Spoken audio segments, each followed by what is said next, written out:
Anyone who has listened to this podcast at any point over the previous 9 years has probably heard me say that I don't script out any of these. I go in with a topic and I turn on the microphone and camera and I go. That's kind of my shtick. And I'm not saying I'm smarter than anybody else about any of the topics that I talk about. It's just how I feel most comfortable doing it because I think it comes off more genuine coming from me. But you have heard me say when I do the mini series or the topics that are much too broad to be just one episode, I do kind of make an outline of what I want to talk about, and that's how I break down the chapters of the miniseries. And kind of like the one we're doing right now, talking about the Hynek scale. This one was easier to map out because the chapters are basically written right in the Hynek scale. Close encounters of the first kind, second kind, third kind, fourth kind. And then this was supposed to be the final chapter. It was called Close Encounters of the Fifth Kind, or CE5. And I was also going to attach onto it what people are really starting to talk about today in ufology, and that's disclosure. But as I started to kind of map out what I wanted to talk about, at least specifically within disclosure, I think that's going to be a much bigger episode than the CE5. Almost so it's a standalone. So we'll do the CE5 as maybe a shorter episode. And then next week we'll have the disclosure episode because I'm going to have a lot more to say about that. Specifically, what's happening right now within ufology and the world. So we'll stick to CE5. But one thing that's interesting about Close Encounters of the Fifth Kind, and to be quite frank, Close Encounters of the Fourth Kind that we talked about last week, they weren't necessarily parts of J. Allen Hynek's scale that he created. He only created Close Encounters of the First, Second, and Third Kind. Now, later in his life, before he passed away, people started using Close Encounters of the Fourth Kind to denote alien abductions, like we talked about last week. And he accepted that as being something that was part of his scale system, though he never really used it himself. He accepted it for what it was, because even though in his time of investigating, he did investigate alien abductions like the Pascagoula events and the Betty and Barney Hill and alien abductions like that. He didn't call them alien abductions or close encounters of the fourth kind. He clumped it into close encounters of the third kind. But since, like we talked last week, the fourth kind and alien abductions have really exploded, they do kind of necessitate needing a designation of their own. So that's why he wasn't adverse to people adding on to his scale system. Now, as far as Close Encounters of the Fifth Kind goes, that is absolutely nothing that J. Allen Hynek ever had any discussions or conversations about, because it goes well beyond his scope of science and more into a metaphysical mindset. And if you knew Hynek at all, he went into every investigation with a scientific mindset. specifically when he was in Blue Book, he went into it trying to explain and debunk everything. As he started to learn things and started to sort of get disgruntled with the Air Force for forcing him to essentially lie to the public, he started to realize that maybe he's on the wrong side of the investigation because he was learning things that he couldn't explain. He wasn't outright calling them alien spacecrafts, but he was calling them unexplained. He couldn't prove what some of these people were witnessing. And as far as CE5 goes, like I said, that's a predominantly newer encounter as far as aliens go. Matter of fact, it didn't even become a thing until after J. Allen Hynek had passed away in the 1980s. It didn't start becoming a real thing until the mid to later 1990s. Yes, there were people claiming to have conversations with extraterrestrials before that, but it was never designated as a CE5 or a close encounters of the fifth kind. Like I said, it was more metaphysical back then. And it really started with Stephen Greer in the 1990s. And we're going to watch a couple videos of him talking on another podcast and we'll talk about it. But let's watch one that sort of gives you the simple explanation as to what exactly CE5 actually is. Last night, I held a CE5 event here where I live, and we had some pretty cool things happen to us. Honestly, I'm still kind of flabbergasted about it. I'm gonna do my best to make this a 3-minute video, but I will be posting a collage of the videos that we had taken last night at the end of this video.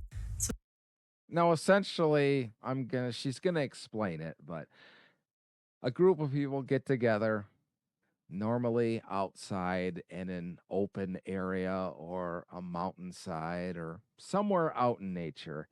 They get together and they do a bunch of meditation and whatnot. And she'll explain what the meditation is all about. But while they're doing this meditation, they not only are able to capture alleged UFOs in the sky, but also have contact with alien beings. This was the group that I did CE5 with. A few of these people I know, some people I've never met before. We had a fire, did some sky watching, and honestly, we just enjoyed each other's company. We just sat together and learned about each other and shared our experiences and then sat down and meditated. And for those of you that don't know, with CE5, you meditate, and meditation is what allows contact to occur. It's meditating with loving and peaceful intentions, projecting that out into the universe, and then having extraterrestrial contact. So the meditation takes about 20 minutes, and before that, you play a series of frequencies and tones. When we completed the meditation, we all went around in a circle and shared our experiences. I personally felt a being behind us. It was a tall gray, and he kind of came in and he was like, "Is it okay that I'm here?" You know.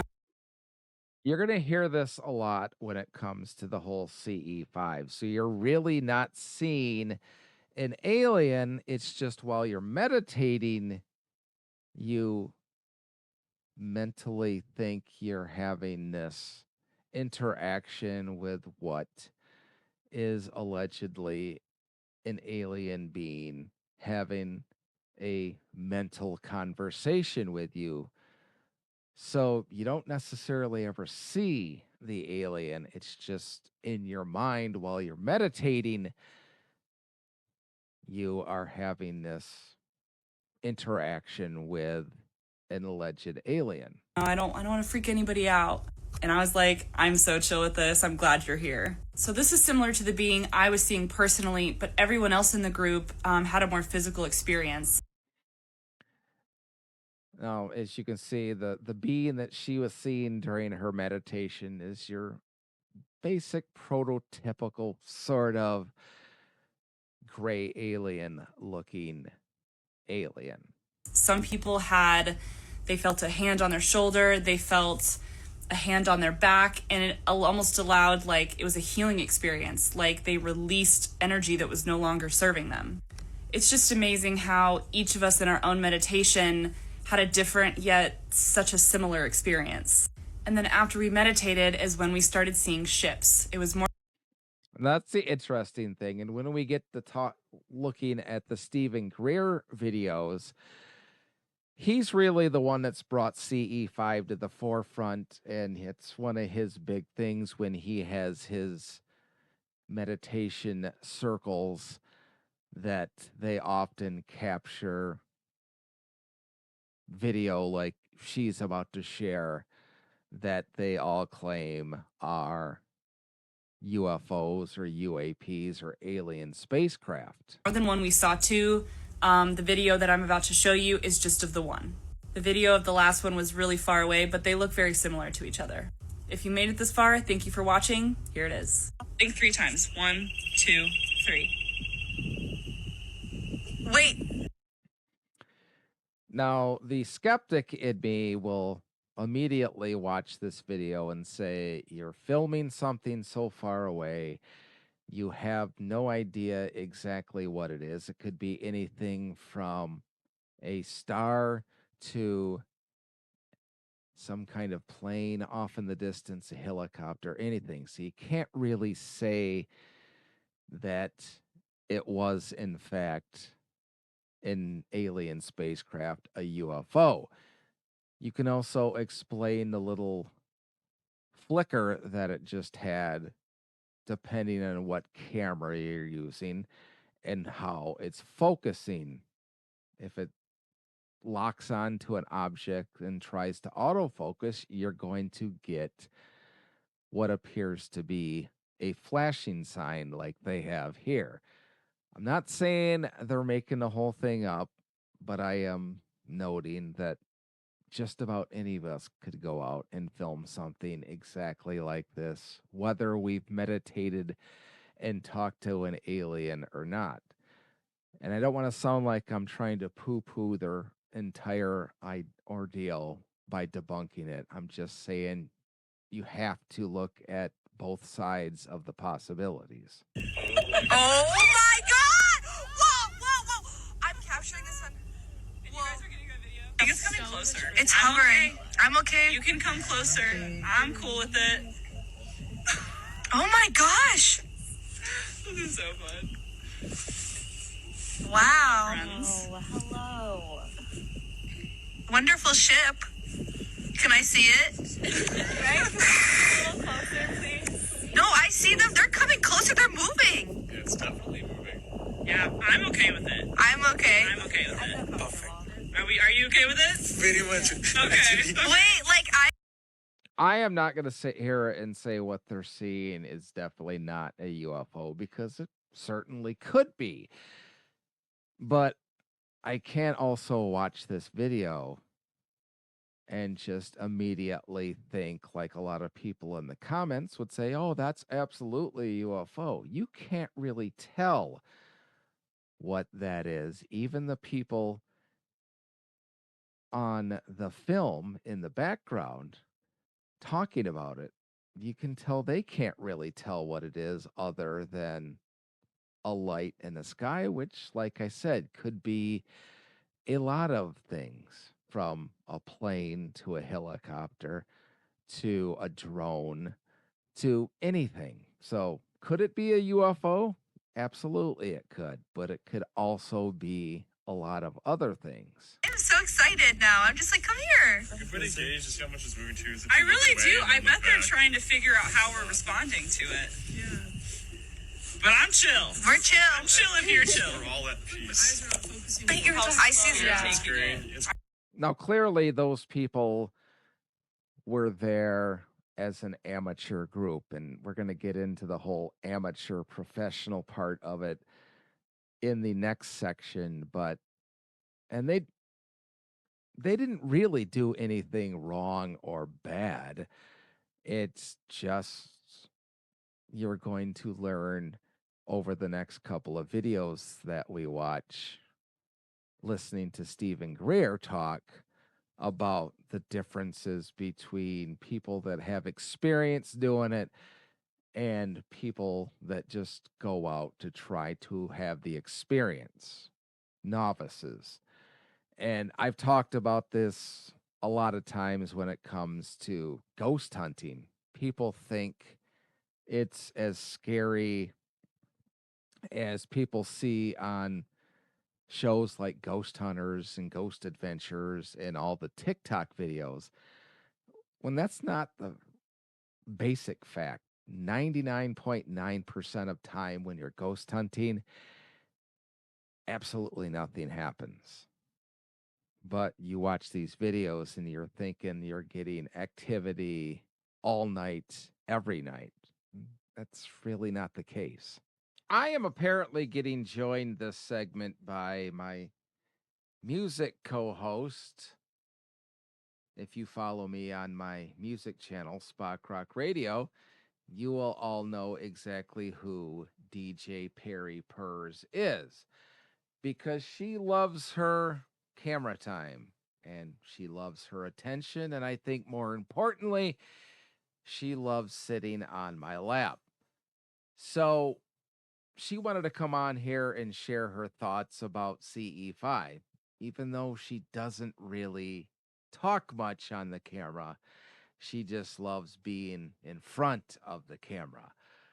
But as far as CE5 goes, it really kind of got rolling in the mid to later 1990s as a product of Dr. Stephen Greer, kind of coinciding with his disclosure project. And it's really grown in popularity since, say, the 2001 or so, and it's got bigger over the past 10 years, exponentially bigger. And you heard a good explanation from the young lady on the previous video about exactly what it is they do.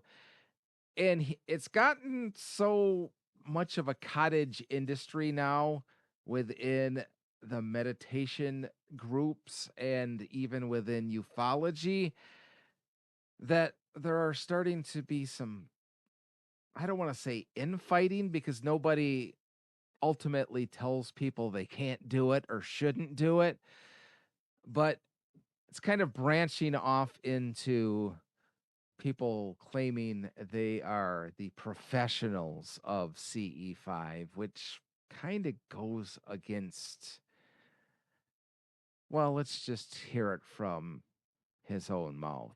So that's different. But, and I can't control that because people are going to do what they're going to do. But there's no reason why people can't have someone who teaches them. It doesn't mean that, and you can respect the teacher, but it doesn't mean you have to then become some slavish person to someone channeling, goobop baloopop from the planet Kahua, or. So he's kind of making light of other people doing CE5 that aren't associated with him. He's all about showing you how to do it, of course, for a nominal fee at one of his lectures or one of his CE5 events. But as far as other people doing it, they don't really know. It's essentially what I'm getting from that. And I think that kind of sheds a bad light on if CE5 is even a real thing or not. Whatever it is, it's like, come on, use your own brain, use your own consciousness and faculties, and do this yourself. You know what I like the most? I got a couple of years ago, I got an email. I don't check my own email. I have people who do that. But okay, I have people that check my own emails. whatever, dude. was this truck driver in Croatia, and he was going on, and he had the CE5 app, CE5 contact app, and he stopped. It was late at night to a pullout. There was nobody out in the mountains, Croatia, and he was doing the whole meditation, and he kind of felt that he made contact. Suddenly, a very kind of circular ET craft materialized. I think it's kind of interesting that he was mocking other people for doing CE5 without his guidance, but then he shares the story of somebody in Croatia using the CE5 app and getting a contact. Of course, it costs you $10 if you want to buy his CE5 app.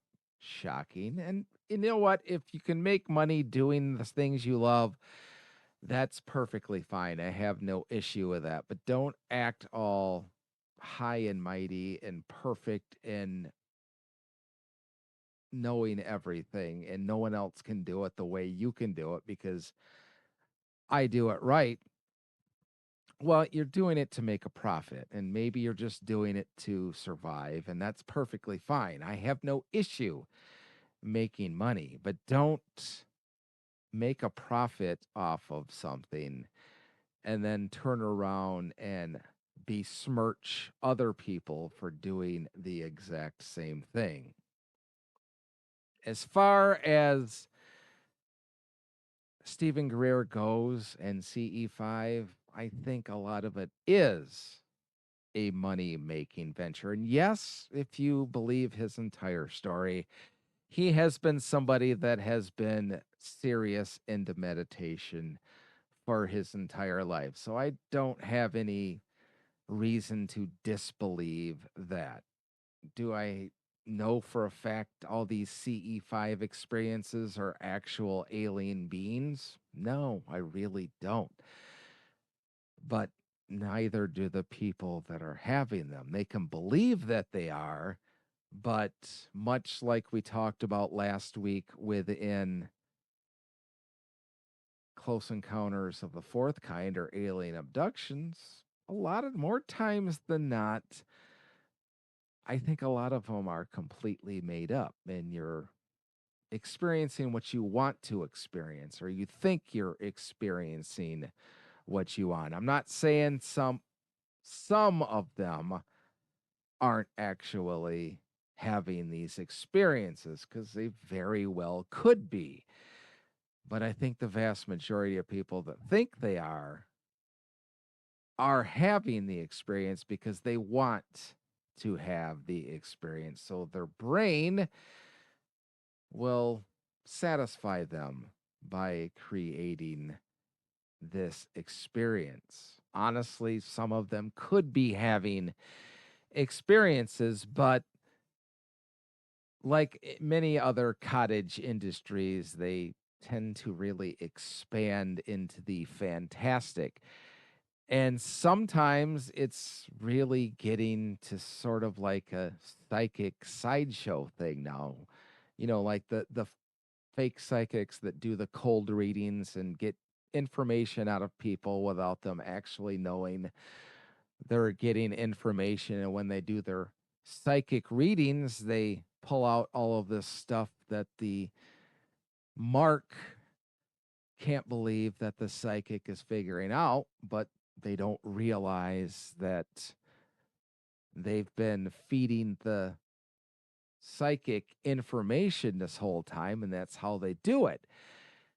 Well, a lot of this is turning into that within CE5 and specifically within Greer and his group, because now that they have become big time, and it doesn't just happen with him and the CE5 people, because it happens in ufology and conspiracy folks and even regular people, that every little thing that isn't within our solar system is automatically a conspiracy that the governments are hiding alien spacecrafts and whatnot. We're going to get into that a whole bunch more next week in the disclosure part of it.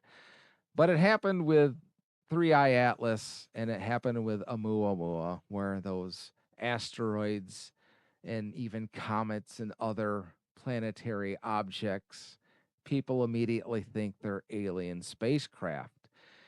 And videos like this don't really help that.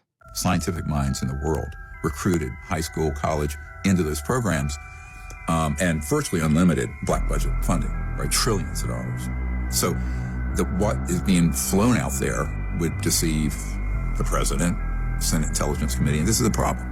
So he and I talked about this. So Jake, Barbara, and I had these long discussions where even for expert people like his team, often it's very hard to distinguish between one and the other. But this particular object is an egg-shaped object.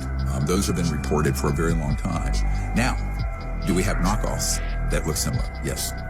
So any shape that you would see that was non-human, we've sort of done a copycat, and that's for false flag operations. So now we're going to talk a lot more about this next week with the conversation about disclosure, because Stephen Greer, I applaud him for his confidence, but anytime he does an interview, he talks like he has all of the answers for everything. He's talked to people. He has been briefed by people in the know, but honestly never really brings any of these people forward unless they are people that are, let's just say, they're ending the end of their time here on this planet, which doesn't mean they're not telling the truth. I don't mean to insinuate that at all, but he always claims that he's talked to all these peoples and has all of these documents, but you never quite see any of this proof. You just hear stories. Kind of like him insinuating that all of this stuff is happening, but yet he never offers. the public won't know. Is it real? It's like the old years ago when there would just be audio tape. Is it real or is it Memorex? Yeah. Is it real or is it Memorex? Is it an original that's non-human, extraterrestrial, or is it something that has been a facsimile? So we'll get into that a lot more next week when we talk about disclosure, because it's a really big word within ufology, specifically over the past 8-9 years. As far as CE5 goes, do I believe any of it? I think I've kind of already said it to an extent. I think there's a possibility, but because I do think we do have sort of this untapped psychic ability.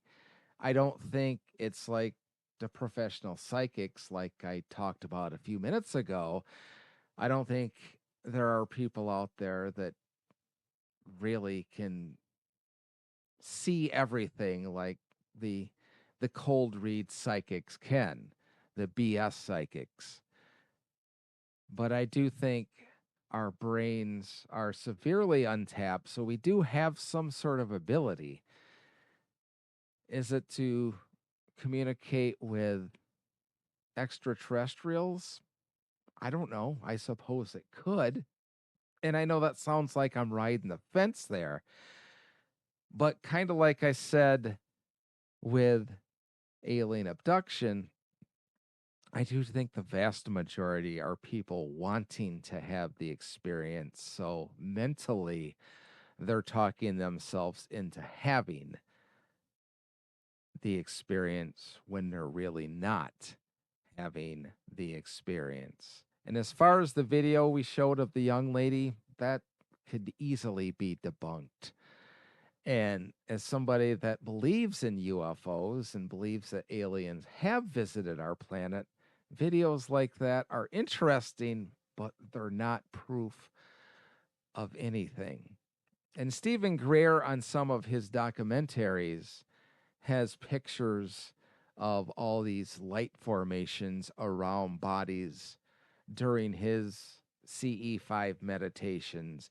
And he's claiming that they're aliens. And people will look at it, like if you read the comments, people will say, yeah, I can see an outline of an alien. And I'm sitting there looking at it, and I'll freeze the TV and stare at it. And I'm like, yeah, I mean, if you really tell me to look for an alien, I can eventually find one. It's kind of like Where's Waldo?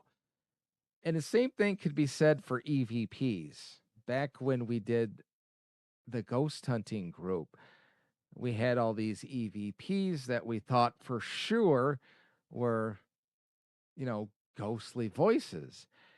And as time has gone on and I have become more detached to some of those evenings that we spent investigating, and I listened to the audio again, I start to realize that it could be this, it could be that. Now, there are still some that we have that we can't explain, but sometimes you hear exactly what you want to hear within an EVP, and the same could be said for when you're meditating or when you're seeing a picture or seeing a light in the sky. You're wanting to see something or you're wanting to experience something, so you're experiencing exactly what your mind wants to experience. Well, that doesn't mean that I don't think it's all made up and all fake, because I absolutely don't think that. I just think the vast majority of it probably is a case of wanting to experience something, so you do, or possibly misunderstanding or misidentification. It's as simple as that. So that's basically it for CE5. I don't put a lot of weight into it, but I appreciate people that are into it and go into it full force. Good for them. I have no desire to do that, but if that's their thing, I'm perfectly all right with it. As usual, I don't have a closer for this podcast, so I'll just simply say, if you've enjoyed this podcast, give it a thumbs up and a follow. That would be greatly appreciated, so you're notified each time there's a new episode. And I don't have a closer, so I'll simply close with, yeah, I got nothing.